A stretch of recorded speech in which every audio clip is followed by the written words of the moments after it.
Yes, this thing. Boom! Adeptus Mechanicus.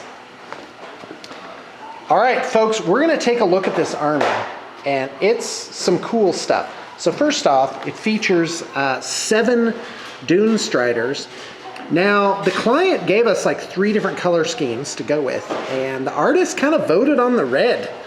So, you know, we're just kind of doing the traditional thing here, the Martian basing. This has Vallejo earth as a rim. So the edging is done in like sort of this pale dusty brown color. I'm a huge fan of earth for base edging. And as you'll notice, the bases have like tau bits on them. And the client's opponent has white colored tau. But yes, we're looking at the bases first. How do you like that? But we really grunged them out, and that's actually not white. That's actually Vallejo pale blue, which I think is kind of like this off-white color, and I think it really works. So the army has this really cohesive look. The trick is with the Martian landscape and the red armor, how are you going to make that? How are you going to make that different? So we just skewed all of the colors and added different elements to both tie them together and differentiate them. So let me show you examples of this. So one of the 4 different types of weathering that we did, in fact, let's look at a different guy. That we did is sort of this dusty earth. Like, where would it accumulate? You know, on the feet, on the undercarriage. And that earth color, even though it's not obvious at first, is actually carried over into the base work. And then we did, of course, this sort of, where the paint has been chipped or worn, or that, engine exhaust has got on it. So it really gives this sense of battle fatigue to everything. Now, one feature on these Castellan robots is the eyeballs, which almost look like 2 kooky, like anime eyes that have grown together. So, a lot of people aren't really a fan of that. I think it's okay, but it's really not Mechanicus, and there is a company that actually makes an alternate head for these. But what I was going to say is that we actually erased that by making them this charcoal color and not highlighting them. So as you can see, when you kind of just look at them, that element just disappears in the other shadows on the model. So that's kind of an old trick, is to take charcoal or something like that, and or black, and actually erase a feature by doing it that way. So anyway, on the destroyers, they have the typical colors and weathering and whatnot. But on the faces, which is really, I think, pretty much the only exposed flesh in the whole army, we did kind of this bluish Borg thing, and I think it really works. One thing I want to point out is these guys have fairly large magnetized points here. This actually helps hold these elements together structurally. And here's the magnetized parts. Magnetization is a huge specialty of BTP. But on these, we didn't do a large magnet because that'd be too much pull and might actually pull this off. So we had to be very careful with that.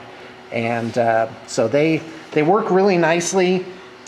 These dragoons, which are very handsome figures, they are actually notoriously difficult to magnetize and even put together. They're very delicate. They've got all these sort of bits and bobs on them that stick out, and yeah, those dendrite cords in the back. Look at this guy. He's got no arms or legs. He's just kind of implanted in there. Ah, so freaky. Adeptus Mechanicus, why you gotta be that way? So anyway, tons of infantry, not much to say there, just a basic Wargamer standard job on those. Although we did weather the cloaks all around, and again, that does tie them into the bases and give the army, again, sort of that cohesive look.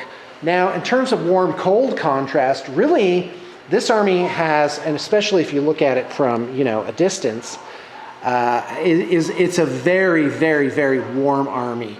Ivories, brasses, reds, even the black as a charcoal is a very warm color. And with all the weathering, it's just warm all around. But you do have those little splashes of silver, and you see that especially on the infantry. They have a lot of bionics. We presented to the client 2 different versions, which you saw in an earlier video, and they had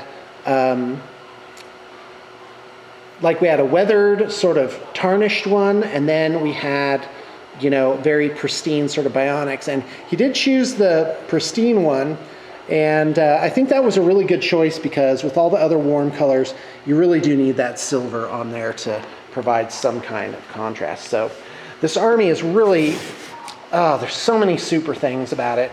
And I'm really pleased with how it came together. And this is probably the last, well, this is the last time you're going to see it because we are shipping this off to the client pronto. And I hope he very much enjoys. Also want to point out, okay, now you get to look at my face. Yeah, I'm going to talk for a while, just like this, and kind of wander around. I forgot to turn off 30 Rock in the background. So, P.S. This was the third projects that we've done through our Call to Arms program. I'm very proud of how this all meshes together. It really is a good service. It's something I'm proud to present to the group.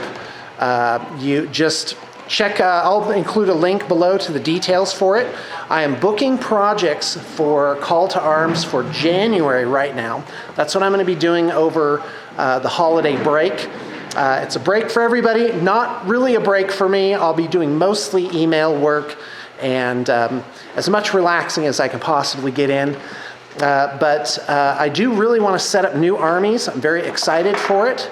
And so whatever you have in mind, just contact me because we certainly have the manpower, the know-how, the skill, and the resources like bits, decals, and other miscellaneous materials to make that dream army come true. BTP is very strong in those areas.